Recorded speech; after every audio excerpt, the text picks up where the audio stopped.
There's an elderly old woman. She broke down in front of me and said she wanted to go home. I said, honey, we can't go home. New tonight, residents of a senior living facility that caught fire in Midland are now learning they won't be able to go home for several months. Coming up, hear from some of those people and the struggles they're now facing. It's been another beautiful evening. I'll let you know how many more like this we'll see coming up in your Storm Ready weather forecast. Always wanted to represent them. Ever since I was in 6th grade, I ran for student senate to try to represent my class.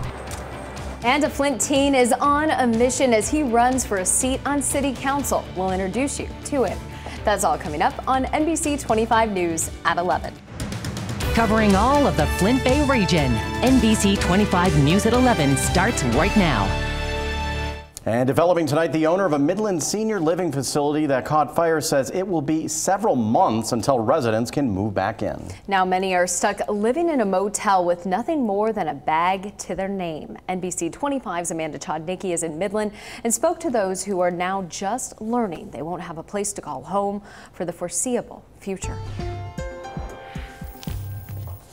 We're not packages where you can pack us up and keep moving us like this. From Green Hill Apartments to the Best Western in Midland, this is where Annette Justice is now staying. This is like I'm on vacation. This is not my house. But it will be for the next several months, according to a letter she received today from Alton Management following the Green Hill apartment fire that happened a little over a week ago. Without her kitchen, she's now living off of microwavable food. By the time I get to go home, I never want to see that stuff again. And all of her possessions now fit into these bags. But the hardest part for Annette and some of the other residents staying in hotels, they're still being forced to pay rent. I don't believe we should have to pay rent for a place we can't stay in. And for many of them, it's difficult to comprehend. The folks that we're talking about here are people who already have day-to-day challenges with either being able to understand things that are verbally told to them or memory. But one resident, Gil Hansen, who claims it was his unattended candle that caused the fire, says he gets it. Well, you're going to pay rent no matter where you go. You know, you got to... I'm okay with it. What he's not okay with, being the reason behind everyone's discomfort. Because of me, everybody's out of their environment. They're here, they're all over the damn city, and it's because the fire started in my house. It's not just him that's out of the home, it's all of us. According to this letter, Altman Management gave out to residents, those that made other accommodations do not have to pay rent. Another thing to note, August 17th is the date that residents must contact management to get the belongings left in their apartment. Otherwise, it will be thrown out. For now, here in Midland, Amanda Chodnicki, NBC 25 News. And moving now to the weather, here's a look at Bay City through our live cam. What can we expect as we head into Thursday? Here's Chief Meteorologist Jamie Cagle with a first look at your storm ready forecast. Looks calm right now, Jamie. Oh, nice and quiet outside. We are going to be just one day closer to the weekend. Keeping a close eye on what's coming up for the next couple of days. We do have a rain chance in there as well. We'll take a look at that here in a few minutes. But right now, as we look at our satellite radar, just a few high, thin clouds moving across the state. We've had a little bit of isolated rain in our northern counties earlier this evening.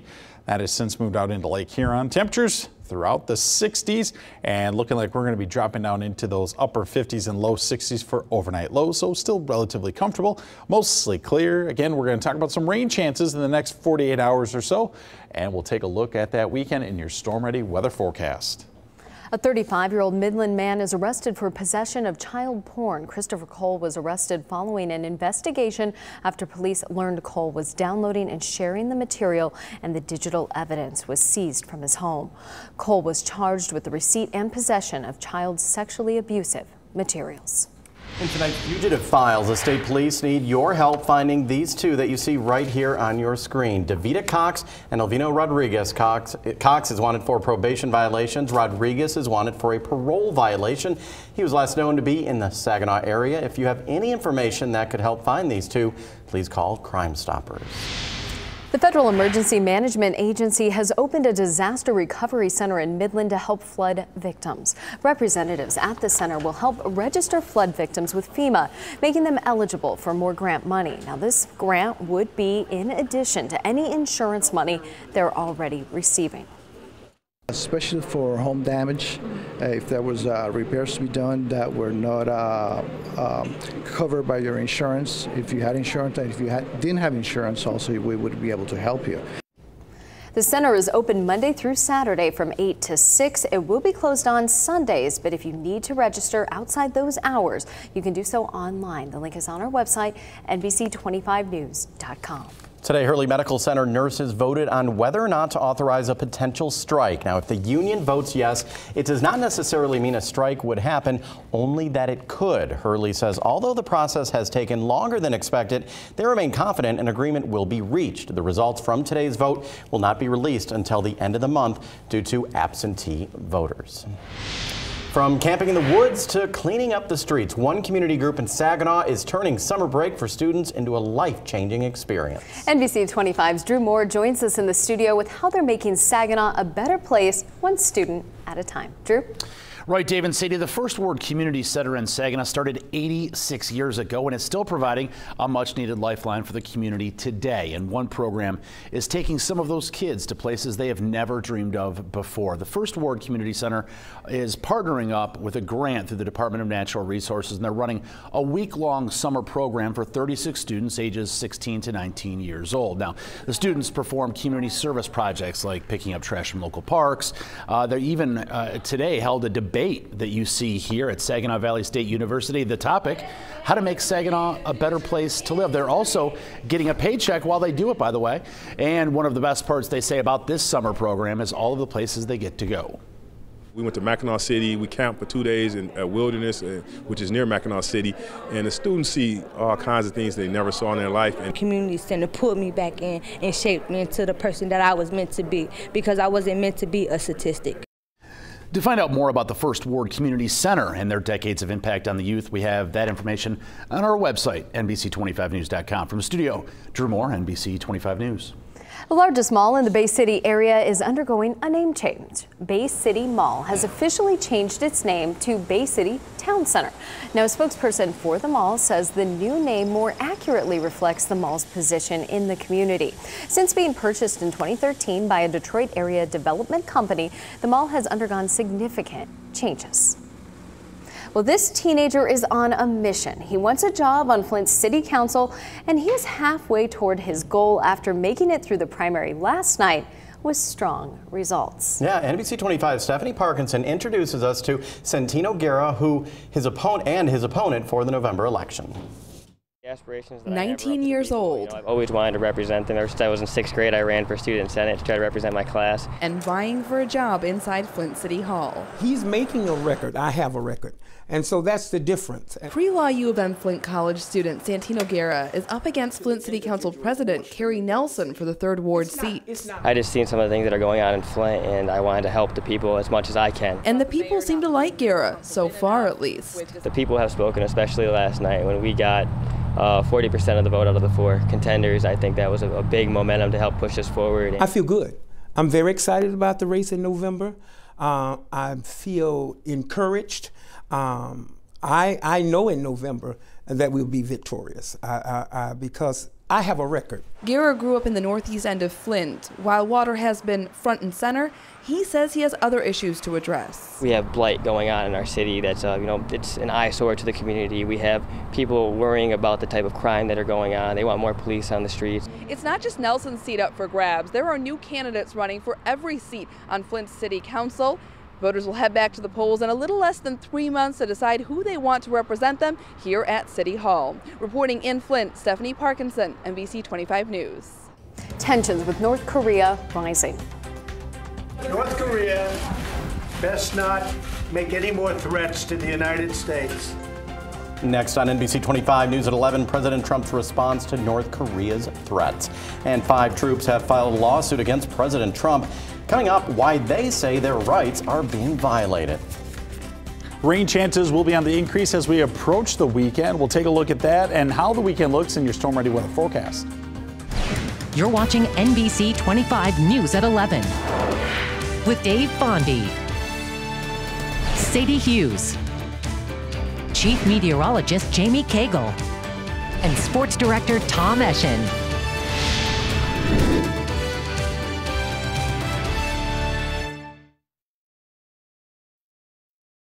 You're watching NBC 25 News at 11. North Korea says it is seriously examining a plan to launch a missile strike near Guam. President Trump has warned North Korea that the U.S. will unleash fire and fury. Our national correspondent Michelle Macaluso is following this story from Washington. War of words as President Trump and North Korean leader Kim Jong-un trade threats. Secretary of State Rex Tillerson says Americans should not be worried about an imminent threat from North Korea. I think Americans should sleep well at night. I have no concerns about this particular rhetoric of the last few days. In a tweet Wednesday morning, President Trump touted America's nuclear arsenal as stronger and more powerful than ever. The statement comes after the president made this stern warning on Tuesday after North Korea threatened revenge against the U.S. after the United Nations imposed new sanctions. North Korea best not make any more threats to the United States. They will be met with fire and fury like the world has never seen. North Korea immediately shot back, threatening to attack the U.S. territory of Guam, a Pacific island home to strategic U.S. military bases and about 6,000 American troops. How much of this is just rhetoric from North Korea and how much of it is real? It is a combination of both rhetoric and also destabilizing actions. National security expert James Carafano says Kim Jong-un issues these threats all the time. But the notion that they're just threatening us, that's kind of old school and old hat. And the dynamics haven't changed. The purpose of North Korean nuclear weapons is to sustain the regime of North Korea. The one thing the regime knows, beyond all others, is that there is a war, the North Korean regime will cease to exist. Secretary of Defense James Mattis echoed President Trump's harsh warning and called on North Korea to end its provocative actions, or it could lead to the destruction of its people. On Capitol Hill, I'm Michelle Macaluso. Democrats and Republicans issued criticism of the president's tone. One top Democrat called his words, quote, reckless. The White House issued a statement calling the president's words strong and, more important, his own. 5 transgender troops have filed a lawsuit against President Trump over his transgender military ban. Now, the 5 anonymous plaintiffs claim the president's tweets announcing plans to reverse the Department of Defense's policy on transgender service members violate the 5th Amendment. Now, the White House has not commented on the lawsuit. A rather unusual visitor turned up near the White House this afternoon, next to the White House in a public area known as the Ellipse. You can take a look right here, a giant inflatable chicken. It even had hair meant to resemble President Trump, although no one has yet claimed official responsibility. The chicken has been used in the past by organizers of the Tax Day March. Now, your certified NBC 25 Storm Ready forecast.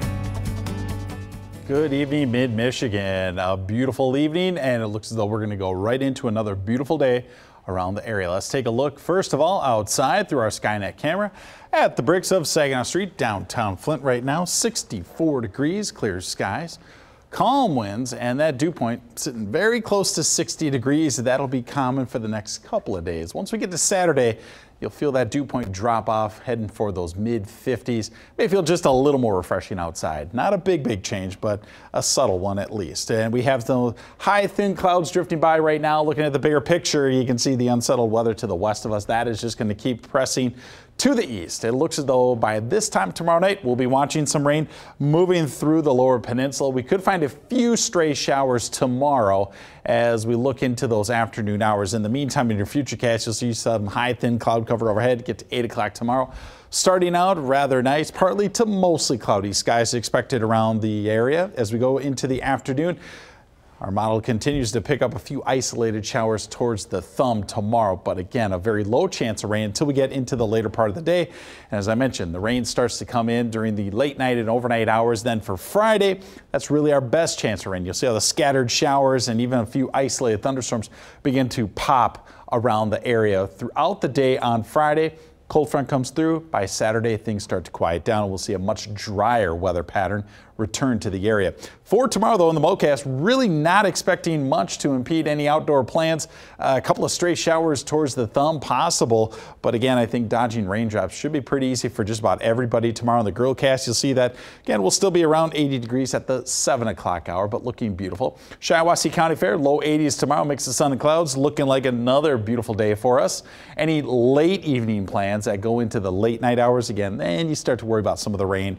For tomorrow, the Summer Musical Festival in Frankenmuth, low 80s, partly to mostly cloudy, looking mainly dry there. And the same for Millington with a mix of sun and clouds overhead and enjoying those low 80s. Well, there it is in that little comfort forecast. A little drop in the humidity putting us back into the pleasant category, if you will, for the weekend. And there's the weekend starting on Saturday with a mid 70, mainly dry. The scattered rain as we saw in our futurecast for Friday. Sunday looking pretty good as well. And then scattered showers next Tuesday. And we're back up around that 80-degree mark, right about where we should be.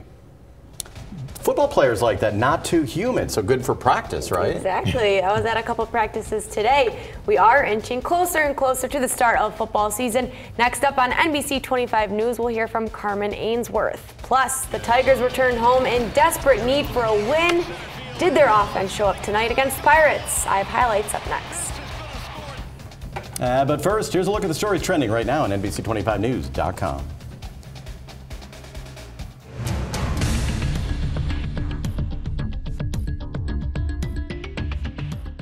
Hello, I'm Mark Hyman. History doesn't change, only how we acknowledge it. Here's what's happening behind the headlines. The Buddha of Bamayan statues in Afghanistan's Hindu region stood 165 feet tall, but the Taliban didn't want these reminders of Hindu history, so they blew them up. It happened before 9/11. The world was outraged. These statues had stood for nearly 2,000 years. It was simply wrong to destroy reminders of Afghanistan's history. So what does this say about some American cities? It's become fashionable to remove Civil War statues that are reminders of our nation's past. For example, statues were torn down in New Orleans, St. Louis, Orlando, and Frederick, Maryland. Artifacts from our past face similar threats in Annapolis, Maryland, and Charlottesville, Virginia. Removal of historical statues is short-sighted. Clearly, there have been ugly chapters in American history, but ripping down statues and similar imagery doesn't alter that history. Instead, they should serve as important reminders of our past to help guide our behavior going forward. The Soviets thought they could alter history by airbrushing photos, but it was a fraudulent attempt to pretend people and events never existed. Let's not repeat that behavior. We're better than that. To comment, go to behindtheheadlines.net. I'm Mark Hyman.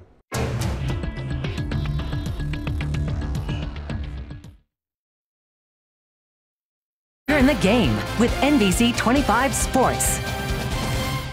Good evening, I'm Gina Trotman in for Tom Eschen. The Tigers started the night with a desperate need for a win, looking to break a 4-game skid. I guess returning home after 9 games on the road is exactly what they needed. Must see JV on the mound tonight, and he was on. Better yet, his offense actually backed him up. The Tigers jumped ahead to a 3-0 lead when Ian Kinsler knocks a solo shot out to left field. The Tigers didn't let off the pedal either. Check this one out. 7th inning, bases loaded. Nick Castellanos with his 8th triple of the season. That brings home Kinsler, Adducci, and Miggy. Check this one out. Can we talk about this fan? How excited he is. That is how all the Tigers fans lately feel tonight. 10-0. JV pitched 8 innings, allowing only 1 hit as the Tigers unload and shut up the Pirates. The series finale is tomorrow. A trade rumor to keep an eye on. Even with a solid performance tonight, Ian Kinsler has been placed on revocable waivers. Not a huge surprise in a time where the Tigers need to make some moves. This means any team is free to claim Kinsler, but the Tigers can pull him back and negotiate a trade or keep him on the roster. He is struggling with a .245 batting average with 10 home runs and 30 RBIs going into the night. Our next stop on our daily high school football Mid-Michigan preseason tour takes us to Carman Ainsworth High School, home of the Cavaliers.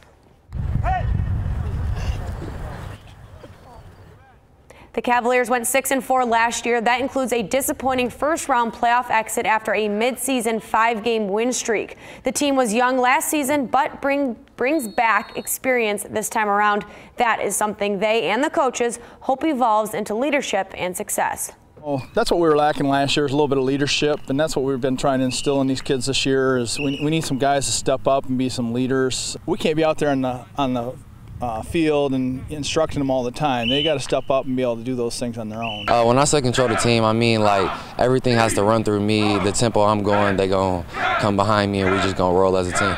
The energy, we most definitely wanted more than we did ever last year. The whole team, everybody knows we can do something big this year, so we just got to come together as a team. Carman Ainsworth opens up with Grand Blanc from Atwood Stadium on August 24th. An update on a story we brought you last night. Former Lion DeAndre Levy has filed a grievance against Detroit. He was released this offseason after being cleared by doctors, but Levy is saying now he wasn't in fact healthy. However, the Lions disagree. Today, Jim Caldwell addressed the issue, saying, quote, "We followed everything by the rules. We did exactly what we were supposed to do," end quote. Levy is trying to get $1.75 million in this grievance after telling ESPN 3 independent doctors have told him his knee won't be game ready until November at the earliest. The linebacker is still currently a free agent. On a team trying to reestablish themselves and bounce back from a dismal season, Brian Lewerke may just be exactly what the Spartans need. He was injured most of last season and played very little, so he doesn't have a huge set of expectations to walk into. He's feeling healthy, his leg feels good, but nothing prepares you better than a boost of confidence from your head coach. He's making good decisions. He's got a live arm. He's big. He understands he's bigger than he's been. He understands the offense, and he can create. In terms of creating with his feet, he's probably as good as we've had. It makes me confident in myself. It makes me confident that he trusts me. So I think that's a big thing, is knowing that your coach trusts you and he likes you is a big part of your game. Lewerke also emphasized his team's priority of improving the culture at Michigan State, saying that their 3-9 record and off-the-field issues are, quote, not them. The 2017 GLIAC preseason poll is out for men's soccer, and your Saginaw Valley Cardinals are ranked #1. The defending GLIAC champs received 33 votes to be at the top, for good reasoning too. The Cardinals have recorded 5 NCAA appearances in the last 6 seasons. The new season kicks off on August 31st. I always wonder, is it good to be ranked #1 going in, or does it add more pressure than you really want? It might give the teams below them a little chip on their shoulder. Yep, exactly. You want to be the underdog, maybe. Right. Yeah. A lot of psychology goes into that stuff. They probably like it because they're probably looking to head back to the tournament. So yeah, makes them feel good. Jamie's in next with a final look at your forecast. Hey guys, Brie Larson, Marlon Wayans, Tariq Trotter, and I are playing Virtual Reality Pictionary. Plus, we have music from Brett Eldridge. It's a great show. Do not change the channel.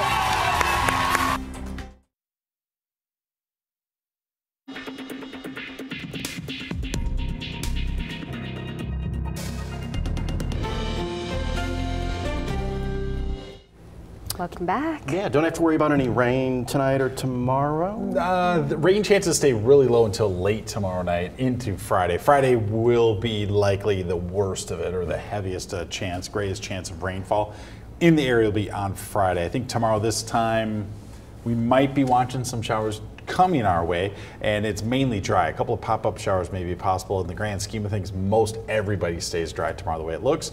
And then the weekend, it's that same scenario. Just about everybody stays dry. You're gonna have a couple of showers across the area both days, possibly. We'll keep an eye on it. You'll be glad for that when you're out gathering stuff for sports, right? When it's nice weather. Yeah. You'll be Sports really weather. busy over the next few weeks. Yes, we will. Bring you lots of football. Love it. Thanks for joining us tonight on NBC 25 News at 11. Catch us right back here tomorrow night.